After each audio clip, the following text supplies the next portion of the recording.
તો દાન કરવું જોઈએ. પછી આજે ઓલું છે તો આપણે કંઈક દેવું જોઈએ.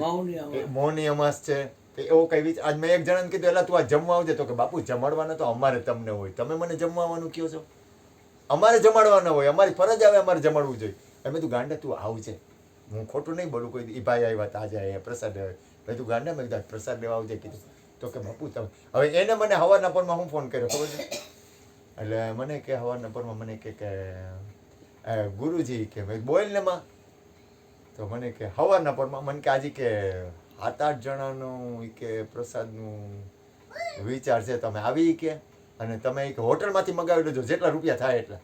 મેં કીધું હોટલમાંથી ખવડાવું? મેં કીધું એના કરતાં અહીંયા જમાડવું. તો મેં કીધું મને 500-800 રૂપિયા તો મળશે ને.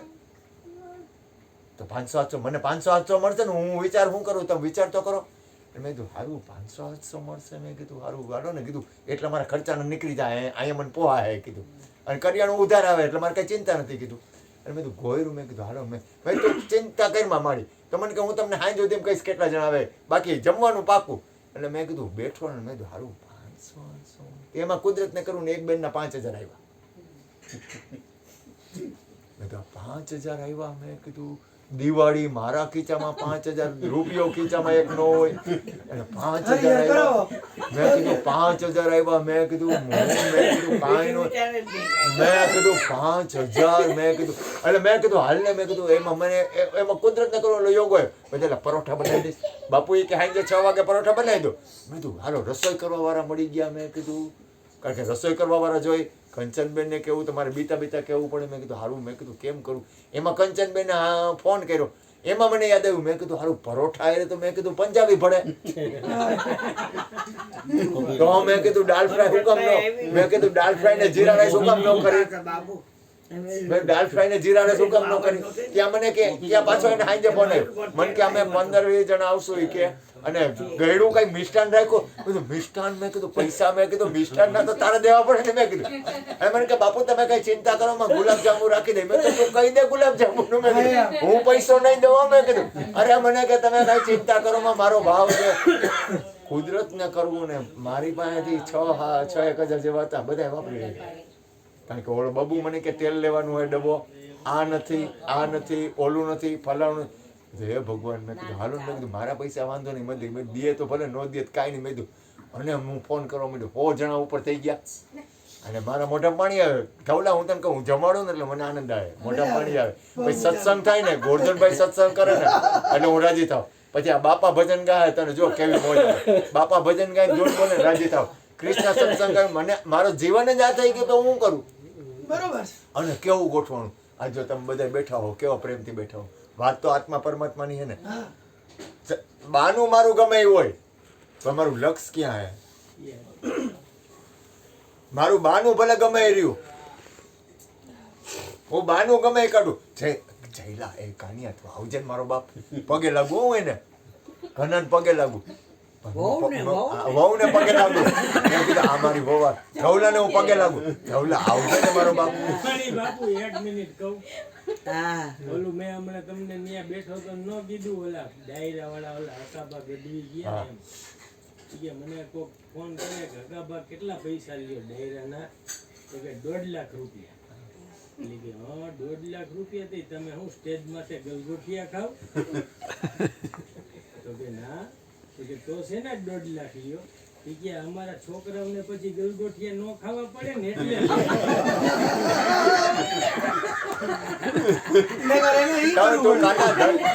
વિચાર કર શાંતિથી. આ દુનિયામાં જો હું બીજું કઈ તમે તમારી પાસે હું બીજું કઈ પણ તમે ખાલી જાગૃત બનો એટલા માટે હું બોલ્યો હતું.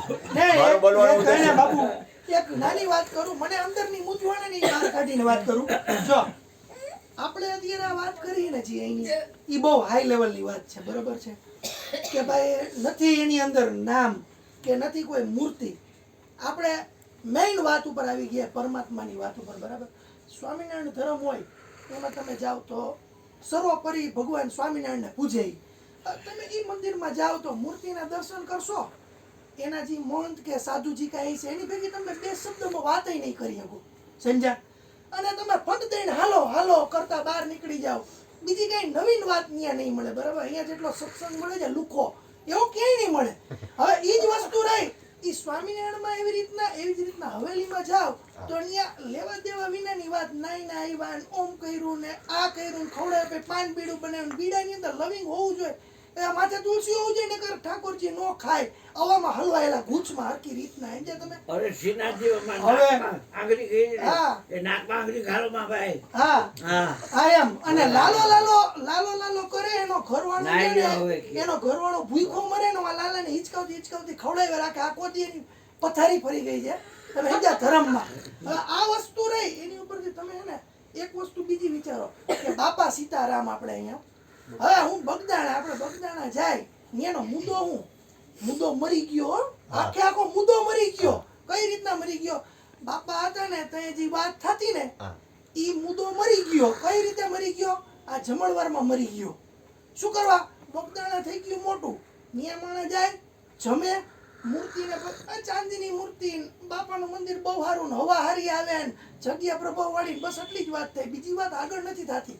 ન્યા મોટા મોટા વાસણની વાત થાય છે, મોટા મોટા જમણવારની વાત થાય છે. ન્યાનો મહંત એમાં હલવાયેલો હોય કેટલા ટન અનાજ આવ્યું, કેટલું ગયું, કેટલી થારી ધોઈ, કેટલા માણસ આવ્યા, પ્રવચન આપશે છાપામાં તો ઈ જ આપશે. બાપા સીતારામ મરી ગયા, એની અંદરની આત્મા રહ્યો ને ઈ મરી ગયો. તમે સમજ્યા વાત મારી? એટલે મુદ્દો આમાં મને બીક શું હે ખબર હે બાપુ? અત્યારે આ મુદ્દો જે જમણવાર ઉપર જાય છે ને ઇન ફ્યુચર માનો કે 100 વર્ષ પછી કદાચ તમારા અનુયાયી રહ્યા ને જે નીચે વાળા ઈ જો પાવરફુલ આવી ગયા ને તો એ તમારા મુદ્દા ઉપર જમાડશે. 1000 માણસ દરરોજ જમશે, એનોય કઈ વાંધો નથી. પણ તમારો જે આત્મજ્ઞાનનો મુદ્દો રહ્યો ને ઈ મરી જાય હો. જો આમ જો ઈ 100% વાત ઈ છે. જવાબદારી કેની છે? જમણવાર હાલશે પહેલા અહીંયા. પૂરી વીરપુરની જેમ હાલશે. પહેલા સાંભળ. એને હું એક પૂરી એમ નહીં. કરવા વાત 2 મિનિટ. હવે 1 સેકન્ડ મને બોલવા દે. ઈ જવાબદારી કોની છે? ઈ જવાબદારી તમારા અનુયાયી ગમે ઈ અને powerful તું શું હશે. છો? તું આ ઘરનો હું છું? ઈ હું સમજી ગયો વાત. હવે તને ખરેખર આજે હું તને કહું, તું આજે ઉપદેશ લીધો બરોબર, હા. તારું ગ્રુપ કેવડું? ઈ ગ્રુપ પેલા મારી વાત પૂરી સાંભળ. પણ તમે મુદ્દો પેલા મારી વાત પછી મને હા. તું પેલા જવાબ પછી દે. હા, બોલો, પેલા હું બોલો. પૂછું તારું ગ્રુપ કેવડું? આ ઘણું બધું ગ્રુપ અને તારા ગ્રુપમાં તારું માને એવાય ખરી ને? એક જણનો ઉપદેશ લેવડાવ્યો? પણ માને એવામાં એવી વાત છે કે બધાય મૂર્તિમાં હલવાયેલા છે બાપુ. હવે અને હું તમને એક વાત તું કહું. તો પાર કાઢી એક ને પણ પાર નો. તારી રેણી તમે- હોય સાંભળ, મારી રેણી છે, હા. મારી રેણી છે, તને અડે છે ને કાંઈક? તો તમે મારી વાત તો એમ સમજો તારામાં બાપુ. રેણી હોય. અત્યારે હનુમાનજીના મંદિરે છે એક વાત કરું, અત્યારે હનુમાનજીના મંદિરે જઈને મારા લગ્ન કરવી દે એવી વાત કરતા હોય એવા બધા મારા ભાઈબંધ છે. હવે એને ખબર નથી કે ઓલો હનુમાનજી બાલ બ્રહ્મચારી ન્યા હું કરવા માંગવા જાસ તું? તારે માંગવું હોય તો આ દ્વારકા જવું પડે, એમ નહીં. 16,000 રાણી વાળા પાસે જવું પડે ને. હા, અહીંયા હવે તમે સમજો, હનુમાનજી પાસે જઈને વાત કરે ઓલો કે મારા લગ્ન કરવી દ્યો, તો ઈ તો બાલ બ્રહ્મચારી માણસ, એને રસ જ નથી એમાં. ઈ તો હમુકનો એમાંય કહી દે કે તારા લગ્ન આ જન્મ નહીં 7 જન્મ નો થાય. કારણ કે હું પોતે બ્રહ્મચારી હું, મારી પાસે હું સાથે માંગુ? ગઈ? આવા મારા ભાઈબંધ છે. નથી કરેલા. તું બોલ. હનુમાનજીએ લગ્ન કરેલા છે. તું બોલ. મગજની વાત નથી કરતા, એ હા. point એવું બોલે. તું એ સમજો, એ point બોલે. હવે એમ નહીં, ચાપ. આવા મારા ભાઈબંધ છે. હવે આવા ગલગોટિયાવાળા ભાઈબંધને લઈ આવું તો થોડાક દી લગીને બાપુની વાત સમજે, પછી પાછો એ વયો જાય ક્યાં મૂર્તિમાં સ્થિર થાય. પણ ઇસ્લામ ધર્મ આવડો મોટો ખુલ્લો બાપુ, તમે એને વાત કરી નિરાકારની, અને મોહમ્મદ મરી ગયો અને એની ભેગી એની હે ને જે માનસિકતા હતી ને ઈ મરી ગઈ. ઓલાને મુદ્દો જ સમજાણો નહીં, એના ઓલિયાઓને પૂછવા માંડ્યા ખબર ને, મુદ્દો નહોતો એની પાસે કાંઈ. આમમાં એને કે દેખાવું તો જોઈએ ને બાપુ, મોટી વાત છે. તમે ધ્યાન વાત તો કરો, હોવું જોઈએ. બંદગી ભરો, હા. આંખમાં આંખ નાખો, તારી અંદર મારી અંદર હું છું, એક છે. ઈ વાત બહુ મોટી છે. હા એમ પણ એ જ એમ સમજાવવું નો જોઈએ. સમજાય. આખા ઇસ્લામને નો સમજાણી. હા. ઇસ્લામને ઓલો પાણોરિયામાં ચૂમીને ખરબો ચૂઈમાં એક પાણામાં એક પાણો મૂર્તિ નથી તો શું છે? હારી. તમે શંકરને ઉખેડો અહીંથી, હા. તમે કે અમે નિરાકારની પૂજા કરી, તો મક્કા મદીનામાં છે શું? ઈ મુદ્દા વિનાની પૂજા નો થાય. મુદ્દા વિના. આપણે વાત કરી છે ત્યાં મુદ્દા વિનાની. કોણ સમજે? No. અમારા ભાઈબંધ અમારે કેમ સમજાવે? હવે નાની નાની વાતની અંદર તાવ આવી જાય ને માનતા માનીને હાલીને જાતા એને હું સમજાવવા બેહવા યાર હવે વાત. હારી. તમે સમજો તો ખરા? મારી માનસિકતા સ્થિર નથી. સમજો કાના આપણે છે ને એને બીકથી હું વરી શકું. હમણાં એમ કહું કે તારે અત્યારે જો ઘૂંટણનો દુખાવો હોય ને ઓલી ઓલો બહારનો તમારો તરત ઓલો છે ને જ ધૂણો, માની જાય. અશ્વિનને કહું ને કે ધૂણાની રાખ ભભૂતિ દે તો અહીંયા આવશે. તો લ્યો આવશે. તમારે લાઈન કરવી છે બાબા. કર દો હો. ડરથી અત્યારે ધર્મ ડરથી હાલે છે. ડરથી અને હાલે. આ લેવલની વાત રહી ની તો કેને સમજાય છે ખબર છે બાપુ? જો સ્વામિનારાયણમાં મેઇન મોહન સ્વામી છે ને એને વાત કરો ને તો આપણી વાત સમજાય. હા એ બાકી આત્મજ્ઞાની હોય. હા તમે અત્યારે મુખિયાજી કોઈ પણ હવેલીના હોય ને એને એને નો સમજાય, પણ એનો જે નો. મેઇન હોય ને જી એને સમજાય. વલ્ભાચાર્ય હા, એને વાત સમજાય. કરો ને તેને એને સમજાય વાત. એને સમજાય. અને આ પાછળ બધી વાત પછી હવે વાતાવરણ બાકી વયું કોઈને જાય કાંઈ સમજાય નહીં. પછી જો આ મોરારી બાપુને સમજાય, પણ મોરારી બાપુ રહ્યા ને એ તમારી વાતમાં સહેમત ક્યાં લગીન રહ્યા ખબર છે? જ્યાં લગીન ગાદી ઉપર નો બેઠા ત્યાં લગીન નકર દુકાન બંધ થઈ જાય. આ ધંધો બંધ થઈ જાય. ખોટી વાત છે. હા, બંધ જ થઈ મોરારી બાપુ જાય. મારી સામે બે એટલે હું એને 5 શબ્દો કહું ને હા, એટલે- એટલે મોરારી બાપુ હા પાડે. પણ એને- પણ જેવા વ્યાસપીઠ ઉપર બેઠા હા, હોય તો હું એટલે તેને ઓળખતો એ નથી. ધંધો બંધ થઈ જાય. ને કે એનો ધંધો બંધ થઈ જાય. ધંધો બંધ થઈ જાય. એટલે ઈ right છે એમ. આ તો હાઈ લેવલનો મુદ્દો છે બાપુ. અહમ બ્રહ્માસ્મિ બોલવા માંડો તમે. હા તો ઈ તો અને વાત ઈ બોલ્યો તો શુક્રાચાર્ય એની તો પથારી ફેરવીને બધાએ અત્યારે દ્વૈતવાદ ચાલુ કર્યો. અદ્વૈતવાદ બંધ થઈ ગયો હચોળો. હાઈલો ક્યાંય નો હાલે. એમ વાત છે સમજ્યા બાપુ? કીધું. એમ ઈ વાત નથી બાપુ. આપણે સમજી શકીએ છીએ બધી વાત. હવે આપણે કેવા થઈ ગયા છીએ અત્યારે, લેવલ આપણું કેવું આવી ગયું છે કે આપણે કોકને કંઈક કરી તોય શું, ન કરી તોય શું, સમજી તોય શું, ન સમજી તોય શું. અત્યારે ગુરુ મહારાજ તમે મારા ગુરુ એટલે મોટા, મને કઈ તમે તો દેખાતા નથી. હું તો અલૌકિક શક્તિને જોઉં છું તમારી અંદર. તમે સમજ્યા? હારી હારી હા. હવે આપણે ઈ લેવલે વાત કરી છે, પણ બીજા સમજવા જોઈએ ને. હારી હારી. એમ સમજાવવા અઘરા પડે ને. વાંધો શું આવી જાય મયુર બાપુ? આટલું બધું સમજાઈ ગયું ને માણસને, તો જેને ક ખ ગ નથી આવડતું એને કવિતા સંભળાવતી કેવી રીતના સમજે કવિતા ન સમજે. મારી?